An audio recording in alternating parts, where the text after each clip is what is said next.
बिस्मिल्लाहिर्रहमानिर्रहीम, अस्सलाम वालेकुम। आज का जो टॉपिक हमारी डिस्कशन का उसमें है what is water and why the water is important. ये हमने डिस्कस करना है। तो जो टॉपिक यहाँ पे इनलिस्ट किए हैं इसमें हमने देखना है कि बॉडी कंपोजिशन में पानी कैसे कंट्रीब्यूट करता है वज़न के लिए, type of the fluid inside the body and the outside the cells, function क्या है पानी के, एंड बॉडी के अंदर वाटर बैलेंस कैसे मेंटेन किया जाता है, वाटर के सोर्सेज क्या हैं, कहाँ से आपको ऑब्टेन कर सकते हैं और रिकमेंडेड अमाउंट क्या है इसकी। तो सबसे पहले आज का जब टॉपिक स्टार्ट करेंगे तो हमने डिस्कस करना है व्हाई वाटर इज़ इम्पोर्टेंट, क्यों ज़रूरी है पानी बॉडी के लिए। इसको समझने के लिए हमें सबसे पहले डिस्कस करना होगा बॉडी कंपोजिशन की, कि बॉडी कंपोजिशन में अगर देखा जाए तो क्या क्या चीज़ें आती है और पानी कैसे कंट्रीब्यूट करता है किसी भी बॉडी का वज़न डिज़ाइन करने के लिए। तो व्हाई वाटर इज़ इम्पोर्टेंट, इसमें हम लोग डिस्कस करेंगे ओवरऑल के बॉडी को पानी कितनी मकदार में चाहिए, बॉडी के कौन से सेल्स हैं जो वाटर को स्टोर करते हैं, आया द स्टोरेज इज पॉसिबल और नॉट। तो body needs more water. Why body, अगर ह्यूमन बॉडी की बात करें तो body needs more water as comparison to other nutrient. Water is not a nutrient. तो बॉडी को पानी क्यों ज़्यादा मकदार में चाहिए? अगर बाकी न्यूट्रिएंट्स को देखा जाए तो जितने भी न्यूट्रिएंट्स हैं, चाहे वो आपके पास मैक्रो न्यूट्रिएंट्स आ रहे या we have the micro nutrients, all type of nutrient if we are not taking proper amount from the diet, तो इनकी डेफिशिएंसी डेवलप होने के चांसेस होंगे। ओके, तो इनकी जो डेफिशिएंसीज है वो might be within week develop हो, like let's suppose water soluble vitamins की डेफिशिएंसी होगी तो विद इन वीक उनके साइन एंड सिम्टम आना स्टार्ट कर देंगे। उसके बाद फैट सोल्यूबल विटामिन्स को देखा जाए, इनकी deficiency might be with in 1 month, 6 month या 1 ईयर डेवलप हो।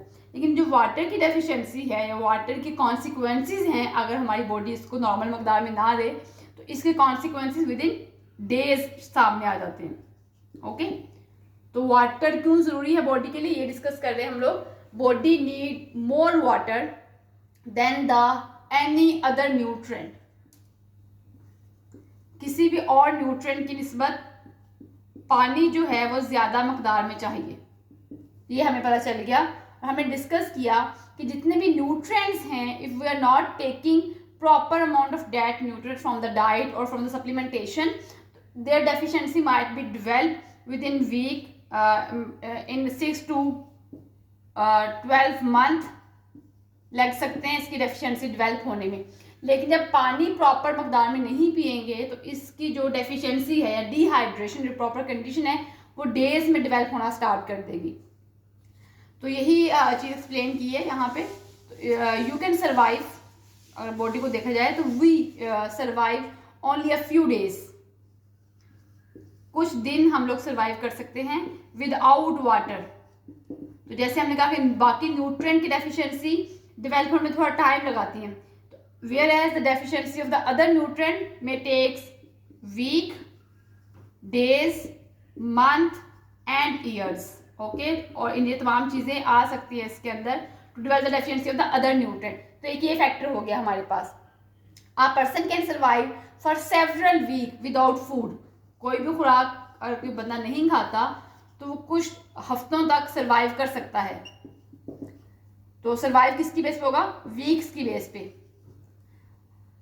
But only the survival for the just for a few days without water। कुछ दिन तक वो सर्वाइव कर सकेगा पानी नहीं पिएगा तो। The difference in the survival time, जो हमने हमारे पास दो सर्वाइवल टाइम आ गए कि एक न्यूट्रिएंट का सर्वाइवल टाइम है, ये हमारे पास न्यूट्रिएंट का सर्वाइवल टाइम है, और next we have the water. So what are the difference in the survival time between the nutrient and the water? Occur not because water is more important. The difference is not on the basis of कि पानी बहुत ज़रूरी है, इस base पे नहीं है। The difference in the survival rate is on the base of the storage. Our body have the storage side for the nutrient. Body के अंदर इन न्यूट्रिएंट को स्टोर करने की साइड है। ग्लाइकोजन स्टोर हो रहा है आपके पास, अमाइनो एसिड स्टोर हो रहे हैं, फैट सॉल्युबल विटामिन स्टोर हो रहे हैं बॉडी के अंदर, फैट इटसेल्फ ट्राइग्लिसराइड कोलेस्ट्रॉल की फॉर्म में स्टोर हो रहा है।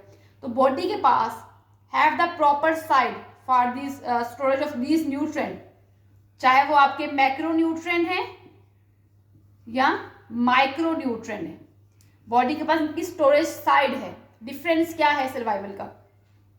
लेकिन हम अगर पानी को देखें तो body has not storage side for water, body के पास स्टोरेज साइड नहीं है पानी के लिए।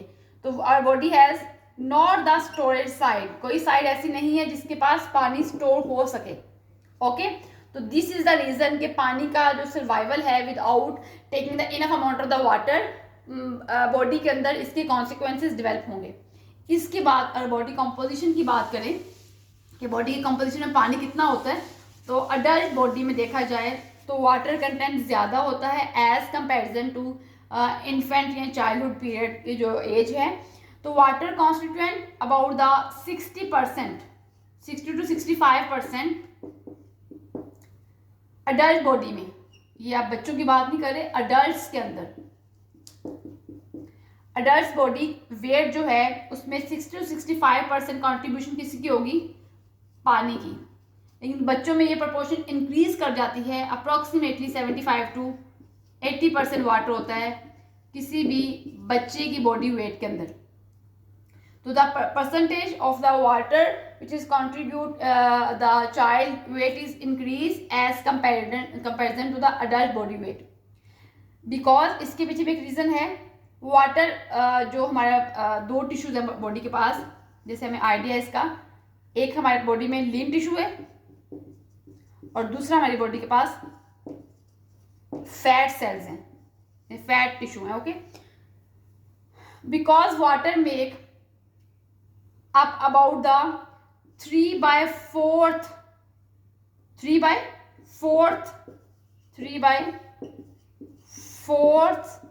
ऑफ द वेट किसका, ऑफ लीन टिश्यू। जो लीन टिश्यू है इसको वजन को डेवलप करने के लिए 3/4% पानी कंट्रीब्यूट करता है। 3/4% का मतलब है अप्रॉक्सीमेटली 75% पानी होगा लीन बॉडी टिश्यू के अंदर।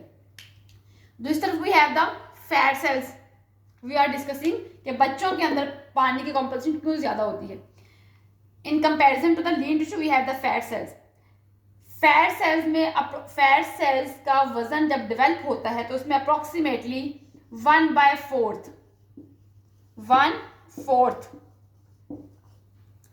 Of the weight of fat is compose by the water. तो जितना बॉडी के अंदर फैट ज्यादा होगा तो we have to determine the body composition, के बॉडी में फैट ज्यादा है तो बॉडी फैट परसेंटेज फाइंड करेंगे by using the different equation या फैट एनालाइजर। ये बॉडी के अंदर लीन टिश्यू मैस ज्यादा है, बॉडी की जो कंपोजिशन ज्यादा होगी उसी लिहाज से बॉडी का वाटर वेट हम लोग कैलकुलेट कर सकते हैं। If the lean tissue weight is increased, then there is the more chances of the water content in the body weight. If the fat cells are more in the body, there is the chances of the less water. Fat का वजन उसके अंदर ज़्यादा contribute करेगा और water का कम। मतलब हमने बॉडी वेट जो है वो फाइंड करना है, उसके अंदर पानी कितना है, तो हमें वो बॉडी की कॉम्पोजिशन पता होनी चाहिए। जब आपने किसी भी इंसान का बॉडी वेट डिटरमिन करना है तो we have to calculate the body composition. जब बॉडी कंपोजिशन की बात की तो हमारे पास 2 पॉइंट्स आ गए कि लीन टिश्यू जो है उसमें पानी का कंटेंट ज़्यादा होता है as comparison to the fat cells. ऐसा इंडिविजुअल जिसकी बॉडी वेट में फैट सेल्स ज़्यादा हैं, firstly we have to determine कि फैट सेल्स ज़्यादा हैं या लीन टिश्यू ज़्यादा है। अगर फैट सेल्स ज़्यादा हैं तो रिसर्च ने बता दिया फैट सेल्स जो हैं उसके अंदर ओनली 25% वाटर कंटेंट होता है, remaining is the other composition. Okay, उस इंडिविजुअल्स में पानी का कॉन्ट्रीब्यूशन कम होगा। This is the reason. ठीक है, next we have to discuss about the type of the fluid, मतलब पानी जो बॉडी के अंदर प्रेजेंट है वो किस फॉर्म में प्रेजेंट है। तो fluid in the body is exist majorly in the 2 types. दो तरह में प्रेजेंट होगा। डिवाइड कर देते हैं आगे इसको। Type of the fluid in the body, एक आपके पास आता है इंट्रा सेलुलर और दूसरा आपके पास एक्स्ट्रा सेलुलर।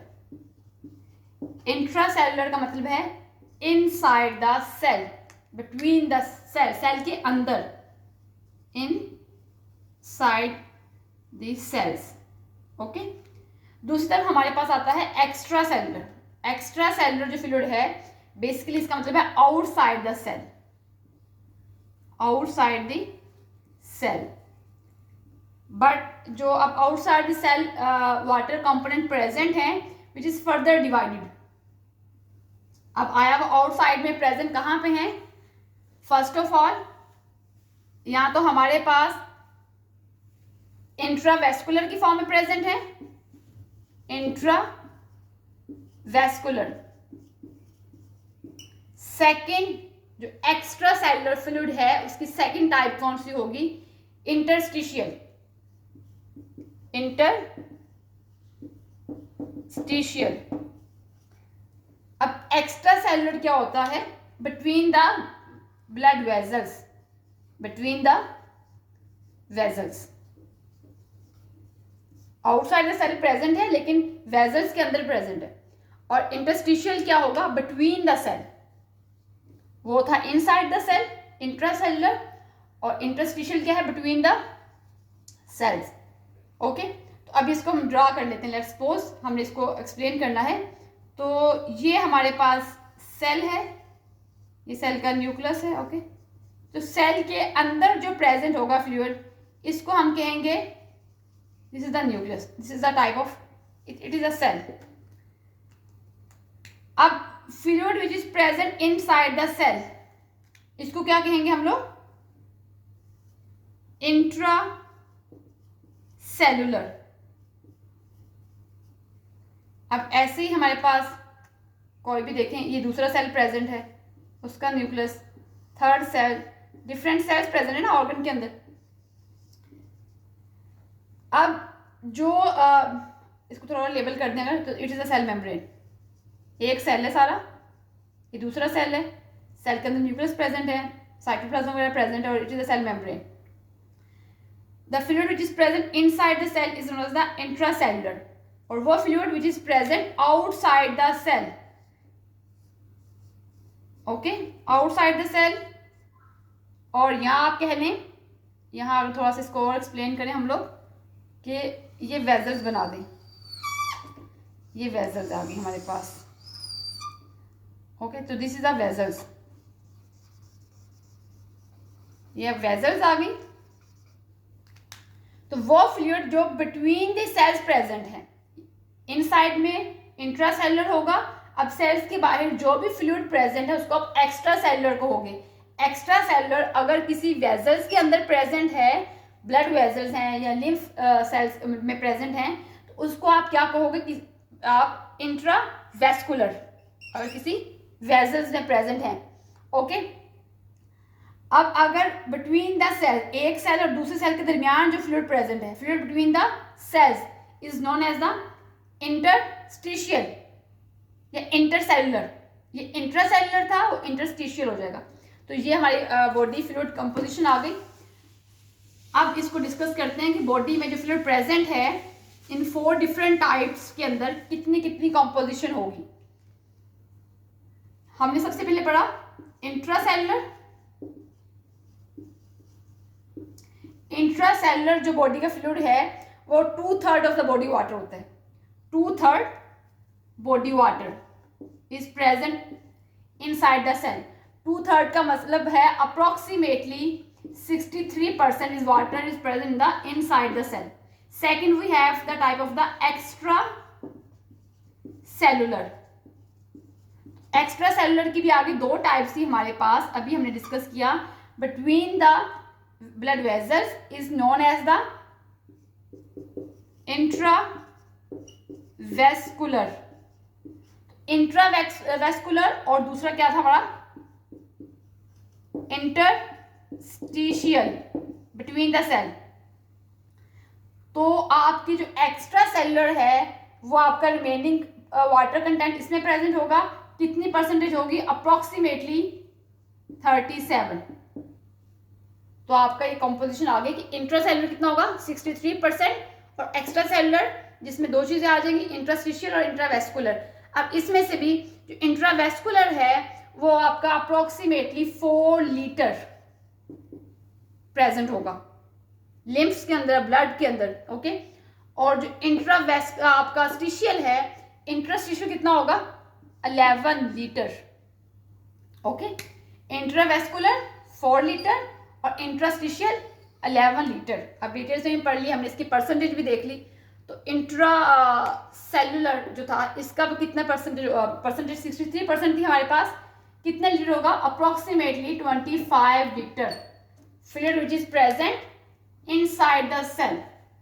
25 लीटर, 4 लीटर और 11 लीटर। तो ये हमारे पास कंपोजिशन आ गई बॉडी फ्लूइड की।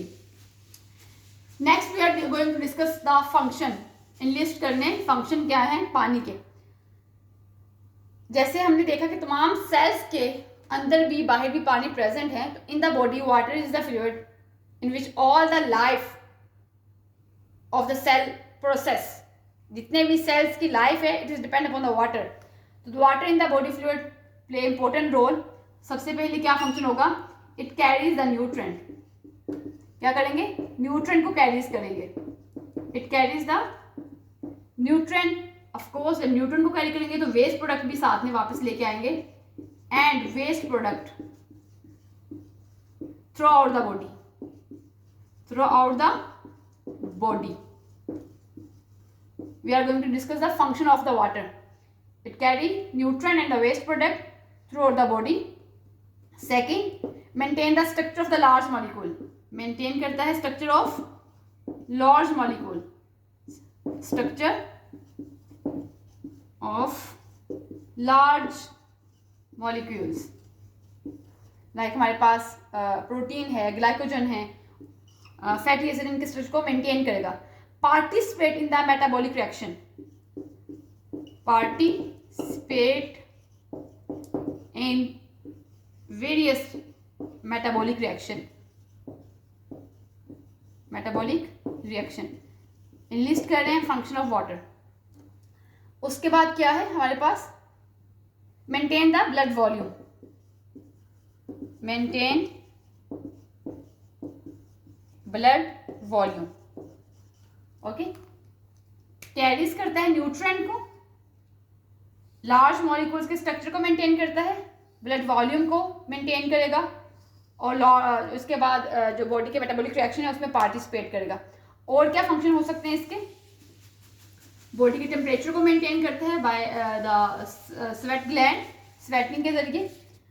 उसके बाद serve as the solvent, as a solvent, क्योंकि न्यूट्रिएंट को कैरी करने का सॉल्वेंट काम करेगा। किसके लिए? For minerals.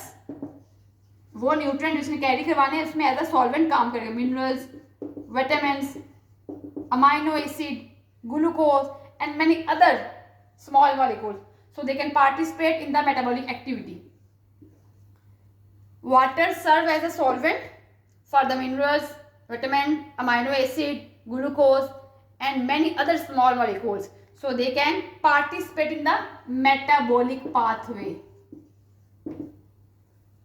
Next क्या होगा इसका function? Act as a lubricant. Lubricant की form में present होगा और it's provide a cushion around the, cushion like structure provide कर देगा around the joints, inside the eyes, spinal cord or even in pregnancy, amniotic sac surrounding the fetus. So it's play important role as a lubricant. Then aids in the regulation, aid in the regulation of the temperature. Body temperature को कैसे maintain करना है? Body temperature by following the evaporation of the sweat from the skin, remove the excess heat from the body. तो first इसमें solvent का आ गया, as a solvent काम करेगा और उनको तमाम न्यूट्रन को डिजोल्व करके अपने अंदर मेटाबॉलिक पाथवे में पार्टिसिपेट करेगा. Act as the lubricant and the cushion form around the joints inside the eyes, spinal cord in the pregnancy, amniotic sac around the fetus.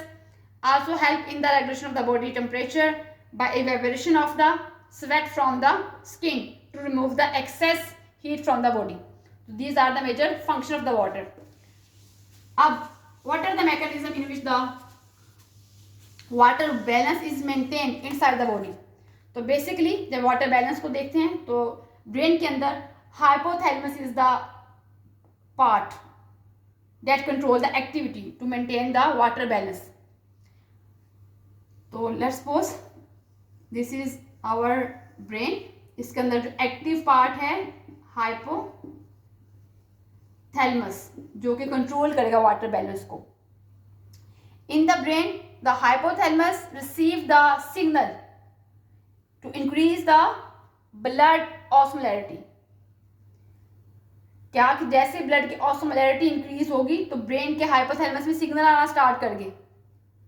इसके नतीजे में क्या होगा, ये सिग्नल प्रोड्यूस करेगा. जब इसको सिग्नल मिले हाइपोथैलेमस में, ब्रेन का पार्ट है active part hypothalamus, when it receive the signal, किस फॉर्म में रिसीव हुए कि जो ब्लड वॉल्यूम था वो मोस्ट कॉन्सेंट्रेटेड हो गया. Blood volume increase, blood volume osmolarity, more concentrated blood volume हो गया. हाइपोथैलेमस को ये सिग्नल मिले by the different receptor. Okay, इसके नतीजे में आप ब्रेन ने क्या करना है, ब्रेन के जो हाइपोथैलेमस का पार्ट है इसने क्या करना है, इसने रिस्पॉन्ड देना है इस सिग्नल का by stimulating the posterior pituitary gland. Posterior pituitary glands.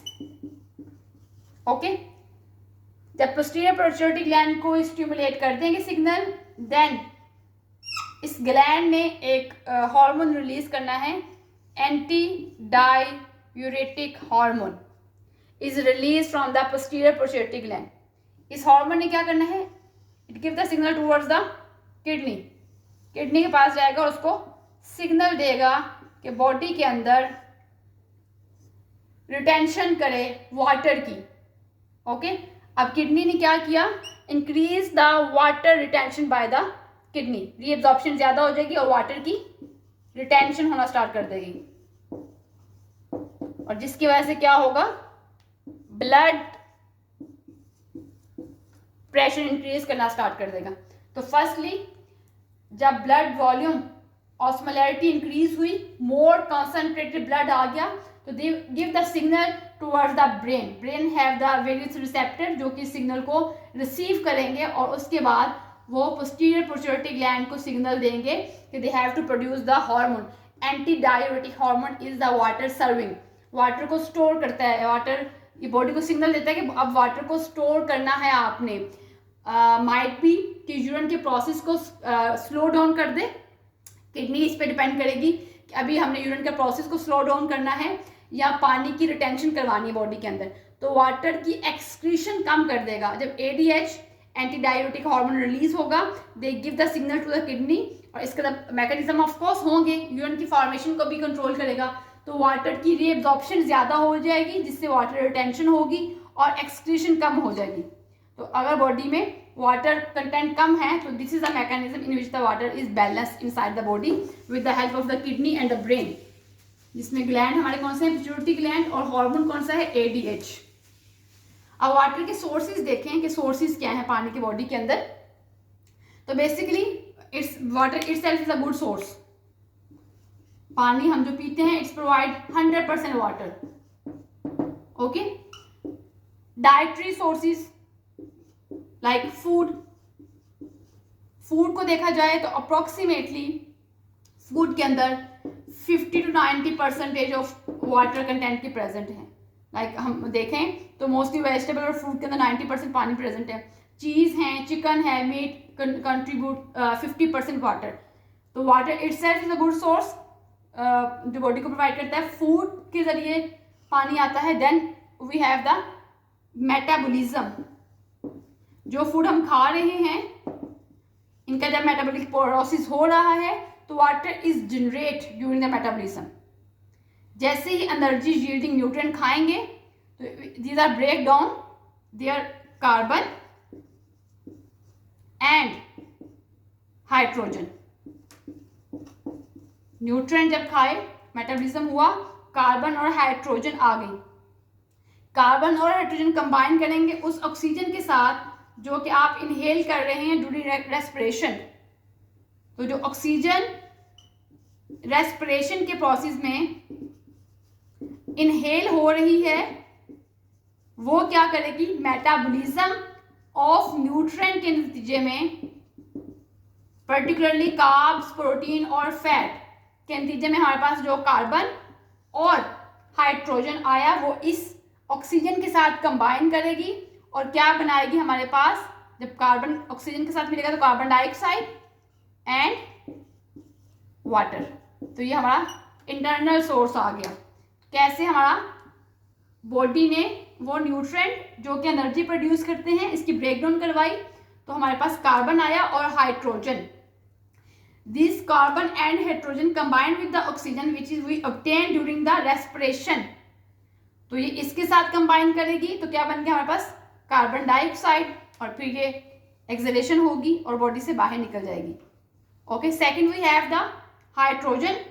जब ऑक्सीजन से कंबाइन करेगी तो H2O बनेगा। तो जो इंटरनल बॉडी प्रोड्यूस कर रही है वो ऐसे प्रोड्यूस करेगी। Then we have the recommendation कि कैसे आपने बॉडी को पानी की कितनी ज़रूरत है। तो to find the recommended amount of the water which we need in daily life to perform the function, we have the different methods to calculate the recommendation of the water. First we have the on the basis of the calories की base पे आपकी requirement होगी। Then adequate intake कितना है पानी का, then urinary output की base पे भी आप किसको रिकमेंड कर सकते हैं कि उन्होंने कितना पानी पीना है, then body weight. These are the different method which is mostly used in our clinical setup कि आपने किसी भी इंडिविजुअल्स को पानी कितना रिकमेंड करना है, कैलोरीज, एआई कितना है या यूरिनरी आउटपुट कितना है और बॉडी वेट कितना है। तो फर्स्ट हम कैलोरीज को डिस्कस करते हैं, कैलोरीज की बेस पे क्या होगा। अप्रोक्सीमेटली जो एक एस्टिमेशन है 1 ml water is required for 1 kilo calories. Let's suppose you are consuming 1500 kilocalories. That means you are on the basis of the calories requirement, your water intake must be 1500 milliliter per day. तो जो ये हमने पढ़ा 1 ml 1 kilo calorie. तो ये वो method है, calories की बेस पे आपने पानी निकालना है कितनी ज़रूरत है किसी भी इंडिविजुअल को। तो जो इसकी रेंजेस है हमारे pass on the basis of the calories requirement, दो रेंजेस हैं हमारे इसकी, फॉर द अडल्ट और for the infant.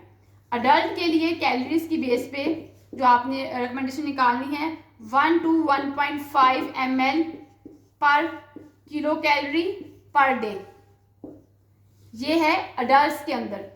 Second we have the infant बच्चों में, यहाँ वो लोग जो कि जिम गोइंग हैं, एथलीट्स हैं, उनमें वाटर रिक्वायरमेंट ज़्यादा होती है। इनकी क्या कट ऑफ वैल्यू है 1.5 ml per kilo calorie per day. तो ये हमारे पास कैलोरीज की बेस पे आ गया। सेकंड हमारे पास मेथड था एडिक्वेट इनटेक कितना है पानी का। तो अगर हम लोग एआई देखें तो रिसर्च के अकॉर्डिंग जो एआई है पानी का, for men recommendation is 3.7 litre per day. Okay, और for women the recommendation is the 2.7 litre per day. Okay, तो ये हमारे पास AI आ गया। Then we have the other method as well, जिसमें हमने कहा था कि बॉडी यूरिनरी आउटपुट की बेस पे और बॉडी वेट की बेस पे। तो थर्ड मेथड था हमारे पास कि यूरिन आउटपुट की बेस पे। तो यूरिनरी आउटपुट की बेस पर किसी को आपने वाटर रिकमेंड करना है तो नेक्स्ट 24 आवर्स फ्लूइड रिक्वायरमेंट निकालने का फॉर्मूला है हमारे पास कि लास्ट 24 घंटों में जो आउटपुट था, यूरिनरी आउटपुट था हमारे पास इसमें आप क्या करेंगे, प्लस कर देंगे 500 ml। तो ये आप किसको रेकमेंड कर सकते हैं। अगेन डिजीज कंडीशन में वाटर की रिक्वायरमेंट वेरी करती है। किडनी पेशेंट है, किडनी स्टोन है, एडीमा की पेशेंट है, एसाइटिस के हैं, उनके लिहाज से हर डिजीज में वाटर रिकमेंडेशन वेरी करेगी। These method are used to calculate the water recommendation in the healthy individual. तो डिफरेंट मेथड हैं जिसको आप यूज करके वाटर कंटेंट निकाल सकते हैं, किसी भी क्लाइंट को कितना पानी रिकमेंड करना है। आवर लास्ट मेथड इज कि वाटर की recommendation on the base of the body weight. Body weight की बेस पे आपने किसी को रिकमेंड करना है कि पानी कितना होना चाहिए। तो देखेंगे कि फर्स्ट 10 kg जो है, फर्स्ट 10 kg के लिए आपके पास रिकमेंडेशन कितनी है, 100 मिलीलीटर। सेकेंड 10 kg के लिए कितनी रिकमेंडेशन है, 50 मिलीलीटर पर kg। उसके बाद we have two different condition. If the client age is less than 50 year, 50 साल से कम है, तो रिमेनिंग जितना भी बॉडी वेट है उसको आप मल्टीप्लाई करेंगे 20 ml per kg। If the client age is more than 50 year, तो आप किससे मल्टीप्लाई करेंगे, 15 ml। ये बॉडी वेट के लिहाज से पानी निकालने का तरीका है।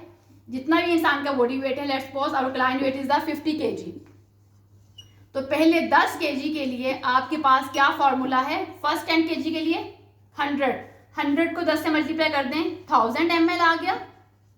For the next 10 kg we have the 50 ml। तो नेक्स्ट 10 kg कितना हो गया, 10 को 50 से मल्टीप्लाई कर दें, 500 ml। तो ये हमारे पास 20 किलो के लिए कितना पानी आ गया, 1500 ml। अब रिमेनिंग अगर क्लाइंट का एज जो है 50 से कम है, लेट्स सपोज 19 ईयर है, तो रिमेनिंग वेट कितना रहा, 50 में से 20 को माइनस कर दे, तो रिमेनिंग वेट कितना है, 30 kg। ओके, तो रिमेनिंग 30 kg का वेट है, इसको आपने रिमेनिंग 30 kg के लिए 30 को आपने 20 से मल्टीप्लाई करना है, remaining weight multiply by cut off value, तो हमारे पास 600 ml आ गया। इन तमाम को ऐड कर दें, 1500 और 600, 2100 ml उस क्लाइंट की रिक्वायरमेंट होगी। अगर क्लाइंट का वेट 50 kg है और उसका बॉडी वेट जो एज है 90 है, तो बॉडी वेट के अकॉर्डिंग आपको वजन भी पता हो और उसकी उम्र भी पता हो, तो कैसे आपने निकालना है। तो these are the different method which is use to determine the water content inside the body. It's all about the today lecture. Thank you so much. अल्लाह हाफिज़।